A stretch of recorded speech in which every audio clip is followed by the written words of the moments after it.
안녕하세요. 바다 예배에 오신 여러분을 환영합니다. 2024년 3월 24일 131번째 주일 바다 예배를 시크로스 남성 중창단의 찬양으로 시작하겠습니다.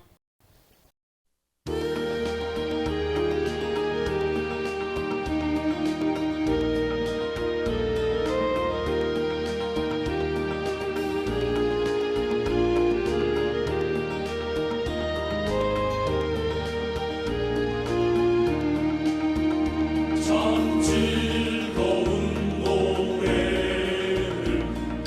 높이 불러서 이 세상 사는 동안 주 찬양하겠네.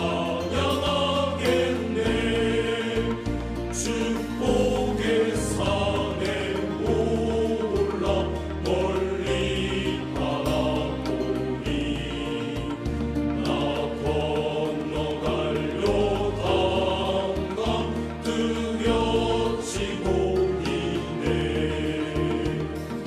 참 아름다운 노래 늘 높이 부르세. 하늘의 소망 주신 주 찬양하여라. 참 아름다운 노래 다 함께 부르세.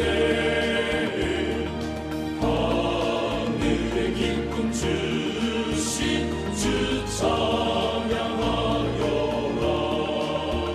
참 즐거운 노래를 늘 높이 불러서 내 영혼 구원하신 주 찬양하겠네. 땅 위의 성도들이 부르는 노래에 저 하늘의 천사들 다 화답하겠네. 참 아름다운 노래 늘 높이 부르세.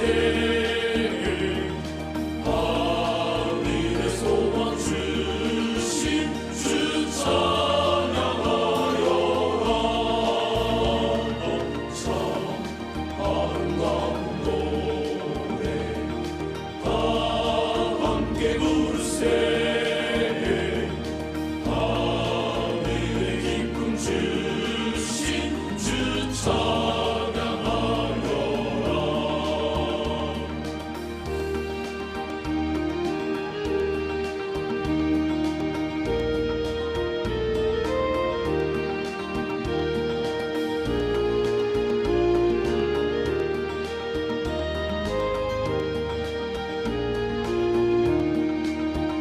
참 즐거운 노래를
믿으신 나의 좋은 친구.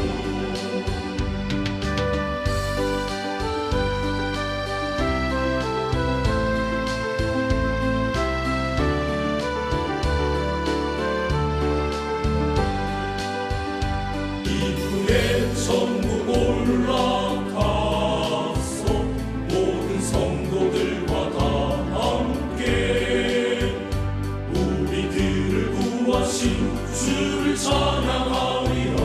믿으신 나의 좋은 친구. 내가 의지하는 나의 사모하는 나의 기도 들으사 응답하여 주시니 믿으신 나의 좋은 친구. 내가 의지하는 나의 사모하는 나의 기도 들으사 응답하여 주시니 믿으신 나의 좋은 친구.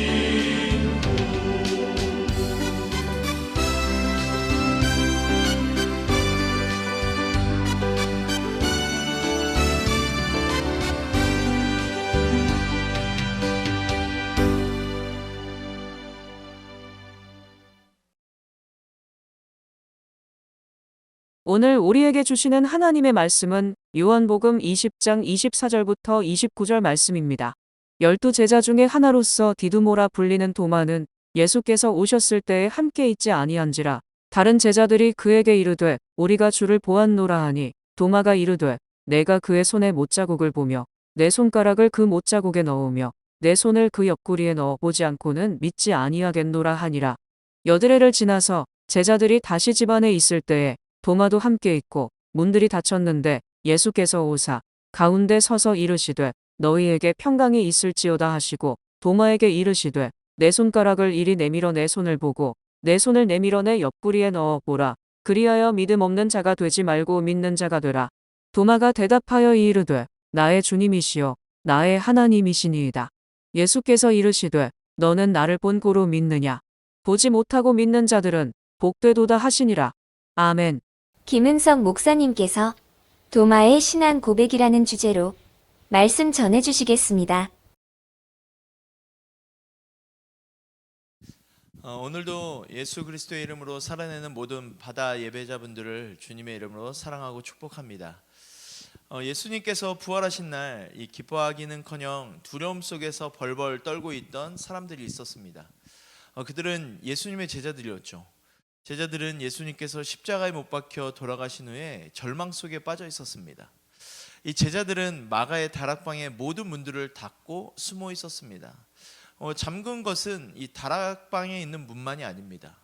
이 유대인들이 두려운 나머지 이 자신의 마음의 빗장도 굳게 채웠습니다.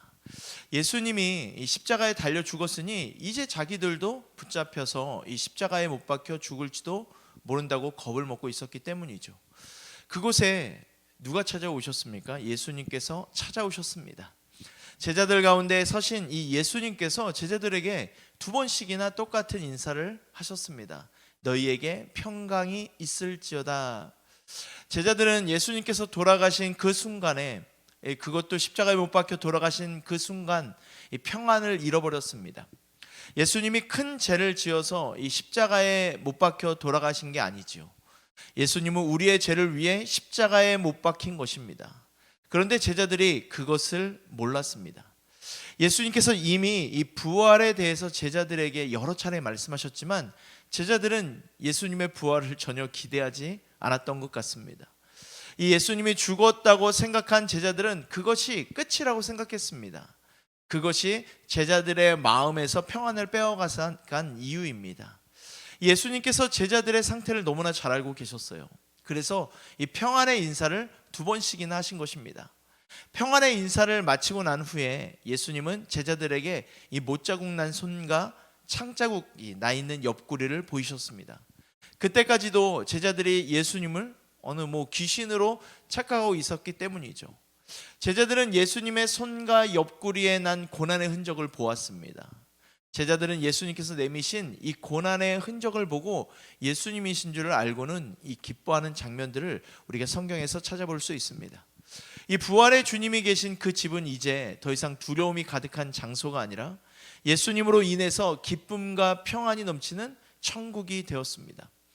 예수님을 만난 제자들도 기뻤고 제자들을 만난 예수님도 기뻤을 것입니다. 서로에게 얼마나 큰 위로가 되었는지 모르겠습니다. 그런데 이 기쁨이 넘치는 그곳에 보이지 않는 제자 한 사람이 있었습니다. 그가 바로 디두모, 도마입니다. 디두모라는 도마의 별명인데 이 쌍둥이라는 뜻입니다. 도마는 부활하신 예수님이 제자들을 찾아오신 그때에 안타깝게도 그 자리에 없었습니다. 뒤늦게 마가의 다락방에 온 도마는 집안 분위기가 이상하다는 것을 금방 알아차릴 수 있었을 것입니다. 제자들의 웃는 표정이나 이 모든 분위기가 달라졌습니다. 부활하신 예수님을 직접 눈으로 보았기 때문이죠. 기뻐서 어쩔 줄 몰라 하는 이 제자들은 도마에게 부활하신 예수님을 만났다고 자랑했습니다.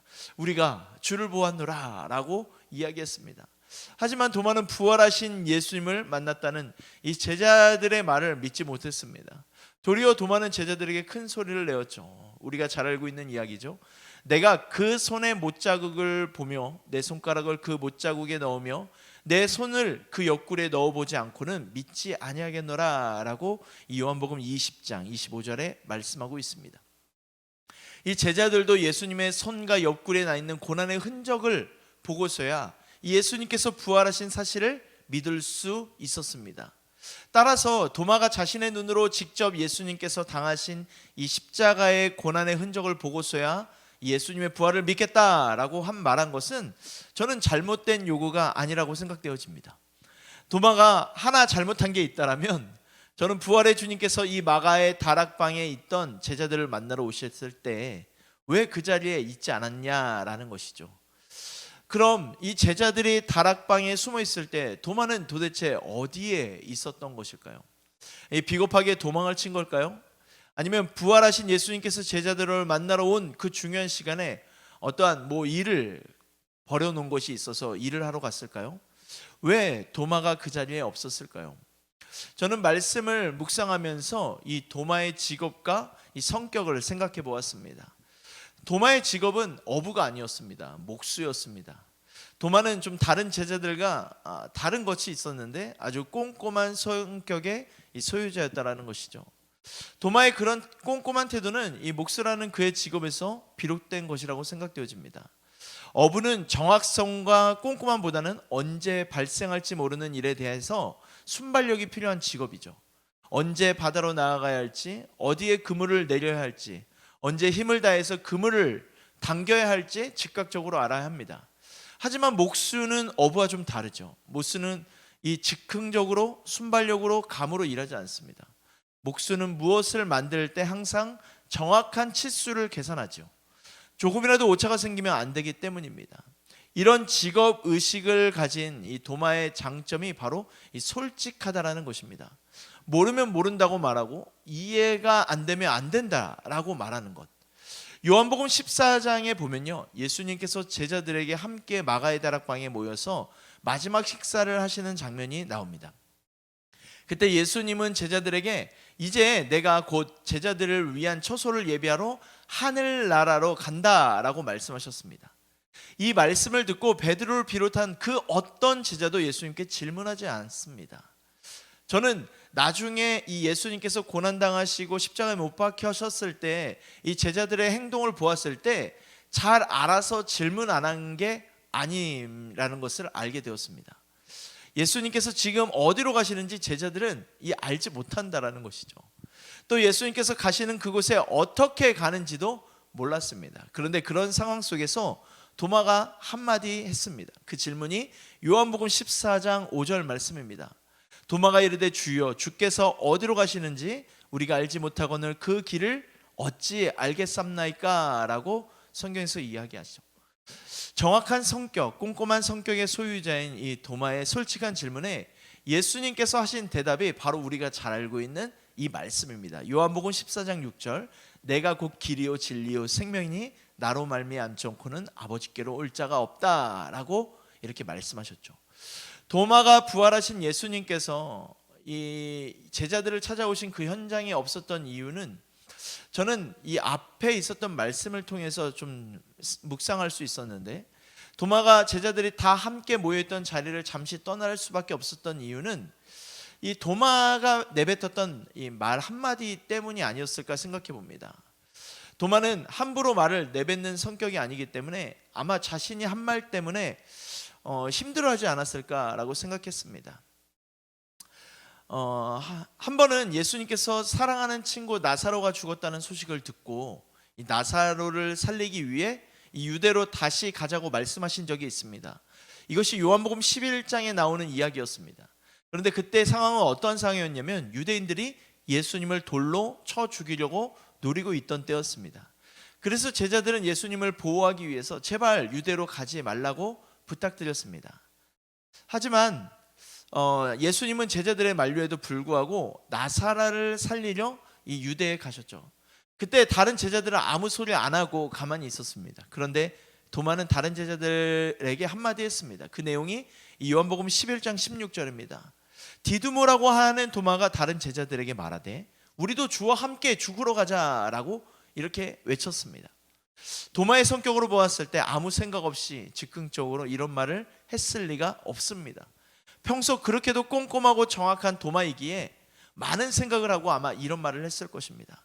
정말 예수님과 함께 죽을 각오를 하고 그런 소리를 했을 거라고 묵상을 했습니다. 그런데 예수님은 죽었는데 자신은 예수님과 함께 죽지 않고 살아있으니 얼마나 마음이 아팠을까요? 자기 말에 책임을 지지 못한 이 죄책감 때문에 도마는 아마 이 동료들을 볼 면목이 없었을까라고 생각해 보았습니다. 하지만 도마는 예수님을 누구보다 사랑하는 제자였습니다. 부활하신 예수님을 누구보다 간절히 만나고 싶었습니다. 그래서 부활의 증거를 요구했던 것입니다. 의심이 많았기 때문이보다 이 도마의 직업의식이 그의 성격과 그의 기질의 문제로 보는 것이 더 낫지 않을까라고 생각해 봅니다. 그런데 우리는 도마 하면 어떻게 생각하죠? 의심 많은 제자로 몰아셉니다. 의심 많은 제자라고 말할 수 없는 이유가 저는 오늘 본문에 나옵니다. 이 도마가 8일 후에 다른 제자들과 이 마가의 다락방에 함께 있었습니다. 부활하신 예수님을 만나고 싶었기 때문인 거죠. 만약 도마가 의심 많은 제자였다면 제자리에 있던 그 자리에 없어야 옳습니다. 예수님의 부활을 안 믿는데 그곳에 있어야 할 이유가 어디 있겠습니까? 부활하신 예수님께서 다시 마가의 다락방에 오셨습니다. 그때에도 도마도 그 자리에 있었습니다. 부활하신 예수님께서 다시 마가의 다락방에 오신 목적은 도마를 만나기 위해서죠. 부활하신 예수님은 이미 도마의 마음을 다 알고 계셨습니다. 부활의 증거를 요구한 도마를 향해서 예수님께서 이렇게 말씀하셨습니다. 도마에게 이르시되 네 손가락을 이리 내밀어 내 손을 보고 내 손을 내밀어 내 옆구리에 넣어보라. 그리하여 믿음 없는 자가 되지 말고 믿는 자가 되라라고 말씀하셨습니다. 도마에게 이렇게 말씀하신 예수님의 표정이 어땠을까요?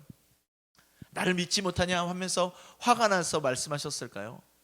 아닙니다. 저는 예수님의 얼굴에 사랑이 가득했을 것 같습니다. 예수님은 도마를 사랑하셨거든요. 사랑하는 도마를 만나고 싶으셨거든요. 예수님께서 다시 이 마가의 다락방을 방문하신 목적입니다. 믿음이 없어 보이지만 예수님 앞에 나와 있는 도마는 참으로 귀한 제자입니다. 예수님의 말씀을 듣고 도마가 어떤 행동을 했습니까? 의심이 많은 나머지 자기 손가락을 이 구멍 뚫려 있는 예수님의 손에 집어넣었을까요? 아닙니다. 도마는 손을 집어넣어 확인하지 않았습니다. 그럴 필요가 없었기 때문이죠. 도마는 자신 앞에 계신 분이 부활하신 예수님이라는 것을 이미 알았습니다. 자기 말에 책임도 지지 못한 죄인이지만 그런 자신을 찾아와 주신 이 예수님이 정말 고마웠을 것입니다. 그 크신 사랑이 너무나 감사해서 도마는 예수님께 귀한 신앙의 고백을 올려드렸습니다. 우리 성경에 보면 이 도마의 신앙 고백이 이 평범한 서술 형태로 나와 있지만 이 헬라어 성경에는 도마의 신앙 고백이 감탄문으로 나옵니다. 28절 말씀에 보면 오 나의 주 나의 하나님으로 고백되어지고 있습니다. 도마의 신앙 고백이 위대한 이유는 무엇일까요? 나의 주, 나의 하나님이십니다. 저는 이 도마의 신앙 고백이 위대한 이유는 도마가 이 신앙 고백한 대로 살았기 때문이라고 생각합니다. 많은 그리스도인들이 예수님이 하나님의 아들이라고 고백합니다. 하지만 신앙 고백처럼 살지 못합니다. 우리도 신앙 고백을 사도신경으로 신앙을 고백하죠. 하지만 신앙 고백한 대로 살지 못할 때가 많이 있습니다. 하지만 도마는 부활하신 예수님을 만난 이후에 정말 자신이 한 신앙 고백대로 멋진 인생을 살았습니다. 우리 성경에는 부활의 주님을 만난 이후에 도마가 어떻게 살았는지 나오진 않지만 이 외경인 도마 행전을 보면 성경에 나오지 않는 도마의 이야기들이 남겨져 있습니다. 도마는 대략 이런 일들을 했다고 합니다. 가난한 사람들에게 집을 주는 운동을 처음으로 시작했다고 합니다. 하지만 정작 이 자신을 위해서는 집을 짓지 않고 동굴에서 혼자 살았습니다. 그러던 어느 날 이 동굴에서 기도하고 있다가 도마를 미워했던 인도의 이 브라만 교도가 던진 이 4개의 작살에 맞아 순교했다라고 기록이 되어 있습니다. 그래서 이 도마 순교 기념교회 마당에는 인도 사람들에게 복음을 전해준 이 도마를 위해 도마의 손 동상이 세워져 있는데 그 손은 곱고 아름다운 손이 아니라 굳은 살이 박힌 손가락 마디마디가 터져 있는 볼품없는 손이다라고 우리가 이런 역사적인 사진들과 자료들을 통해 볼 수 있습니다. 이 도마를 비롯해서 계속 여러분들과 신앙 고백, 이 성경에 나오는 사람들의 신앙의 고백에 대해서 나누었습니다. 도마의 신앙 고백이 참 귀한 이유는 예수님을 하나님이라 고백했기 때문입니다. 예수님이 어떠한 분이신지 알고 계셨다라는 것이죠. 도마의 신앙 고백이 위대한 이유는 또 그가 신앙 고백한 대로 살았기 때문인 것이죠. 부활하신 주님을 만나기 전에 제자들은 두려움과 절망에 빠져서 아무것도 할 수 없었습니다. 하지만 부활하신 주님을 만난 후에 그들은 목숨을 걸고 예수님을 전했다라는 것, 부활하신 주님을 만난 후 그들의 삶이 완전히 달라졌다는 것, 죽음을 두려워하지 않았습니다. 부활하신 예수님께서 그들의 인생을 아름답게 바꾸셨다라는 것입니다. 저는 사랑하는 바다의 예배자분들에게 부탁하고 싶습니다. 우리에게 살아계신 예수 그리스도의 기쁨이 여러분의 삶에 가득하기를 바랍니다. 그리고 여러분이 서 있는 곳에 이 부활의 기쁨이 충만해져서 밟는 땅과 바다 그리고 선박에서 하나님의 이름을 높이는 삶과 하나님이 전해지는 삶이 동시에 드러나기를 간절히 소망합니다. 부활하신 주님을 만났던 도마처럼 부활하신 예수님을 나의 주님, 나의 하나님으로 고백하시면서 도마가 자신의 신앙 고백대로 살아간 것처럼 우리 바다의 예배자분들도 살아가시기를 간절히 바라겠습니다. 부활하신 예수님께서 우리와 함께 하실 것임을 우리가 믿고 사랑하는 귀한 우리 바다의 예배자분들이 되시기를 간절히 바라겠습니다. 기도하겠습니다. 좋으신 하나님, 우리도 도마의 고백처럼 우리가 예수 그리스도를 하나님으로 고백하며 신앙 고백한 대로 살아내는 귀한 하나님의 말씀을 전하는 자들이 될 수 있도록 하나님 우리 가운데 함께하여 주옵소서. 말씀이 우리의 삶의 가치가 되어 우리가 서 있는 곳에, 우리가 밟는 땅 위에, 우리가 만나는 사람마다 하나님이 전해지며 예수 그리스도의 향기가 드러나는 귀한 삶의 통로가 될 수 있도록 주님 은혜 내려 주시옵소서. 오늘도 주님과 함께 동행하며 살아가기를 소망하는 우리 모든 예배자들을 축복하며 감사드리며 예수님의 이름으로 기도드렸습니다. 아멘. 네, 3월 넷째 주 다 같이 바다 예배 중보기도 드리겠습니다. 오늘 말씀처럼 이제 저 바다 위에서 드릴 바다 예배 가운데 부활의 은혜와 감격이 넘쳤으면 좋겠고, 또한 그 바다 위에 선박의 지체들이 사랑과 나눔과 감사의 교제가 넘치는 선박교회가 되도록 기도하여 주시고요. 또한 이제 새 학기가 시작이 되었습니다. 이제 학원 우리 새내기들을 위하여 많이 전도하고 애쓰는 우리 교회와 우리 단체들을 위하여 기도해 주시고 잘 연합되어져서 많은 영혼들이 주님 앞에 나올 수 있도록 기도해 주십시오. 또 성령의 바람, 부흥의 바람이 학교 사역에 다시 불어와서 정말 많은 학생들이 우리 기독 동아리로 또한 근처의 많은 교회들로 많이 찾아와서 많은 이들이 저 바다의 꿈을 꾸고 기도하는 그런 부흥의 계절이 돌아왔으면 좋겠습니다. 항만 사역자들을 위해서 기도하겠습니다. 오늘도 어김없이 배에 승선해서 또 부두에서 우리 선원들을 위하여 애쓰고 있을 텐데 성령 충만하게 하시고 또한 기적의 역사가 늘 그들 사역 가운데 일어나도록 또한 돕는 이들과 봉사하는 동역자들이 줄지 않도록 또한 물질의 어려움을 통하여 이 사역이 어려움 없도록 오늘 같이 기도해 주시겠습니다. 2, 3분간 기도하시고 제가 기도하고 마치겠습니다. 사랑해 주님 감사합니다. 오늘도 바다 예배를 드리게 하여 주시고 저 바다와 또 이 땅에서 함께 예배하게 하여 주시니 감사합니다. 아버지 하나님 우리 예배를 받아주시고 아버지 하나님 영광 받아주시옵소서. 아버지 이제 부활절을 일주일 앞두고 있습니다. 그 부활의 감격과 은혜가 저 손박교회 위에 넘치길 원하오니 아버지 하나님 은혜 내려주시고 아버지 귀에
(3월 24일) 바다 예배를 받으실 하나님 아버지, 바다 위에서 땅 위에서 드려지는 예배를 받아주시고 영광 드리오니 받아주시옵소서. 지난 3년간 아버지 하나님 우리를 도우시고 함께 하셔서 우리가 기도하던 대로 바라던 대로 아버지 이제 바다 위에서도 선박 안에서도 같이 예배드리게 하심을 진심으로 감사를 드립니다.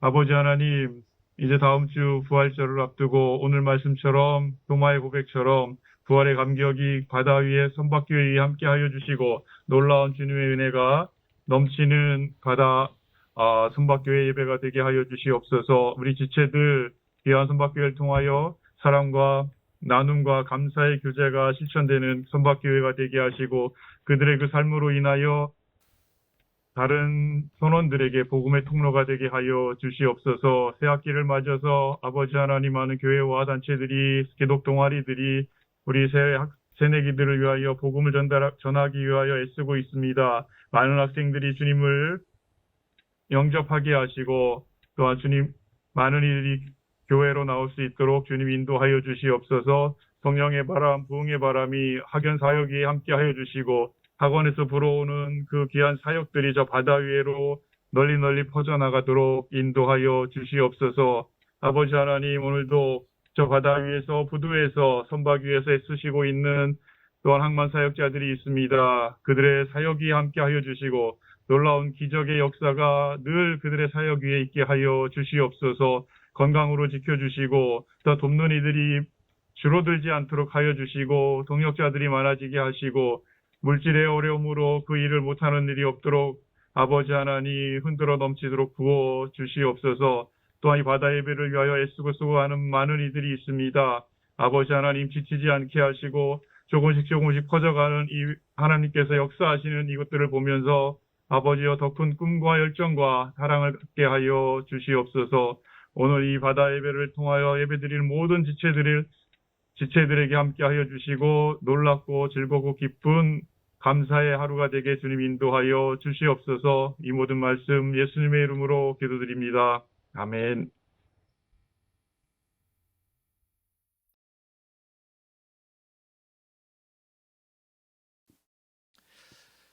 이제는 우리를 죄악 가운데 구원해 주신 고마우신 예수 그리스도의 은혜와 우리를 사랑하시되 끝까지 사랑해 주신 하나님 아버지의 사랑하심과 지금도 동행하시는 성령 하나님의 교통하심이 우리가 다시 한번 주님의 말씀대로 살아내기를 소망하는 모든 바다의 예배자들과 또 그들과 함께하는 모든 동역자들과 그들의 가정과 발걸음 위에 이제로부터 영원까지 함께하옵시기를 간절히 축원하옵나이다. 아멘. 바다 예배에 참여해 주신 모든 분들에게 감사드립니다. 오늘 말씀은 김은석 목사님께서 전해주셨습니다. 다음 주 말씀은 박노윤 선교사님께서 전해주십니다. 3월 중보기도는 김동은 형제님께서 인도해주고 계십니다. 기타, 다른 알림은 주보와 화면을 참조해 주시기 바랍니다.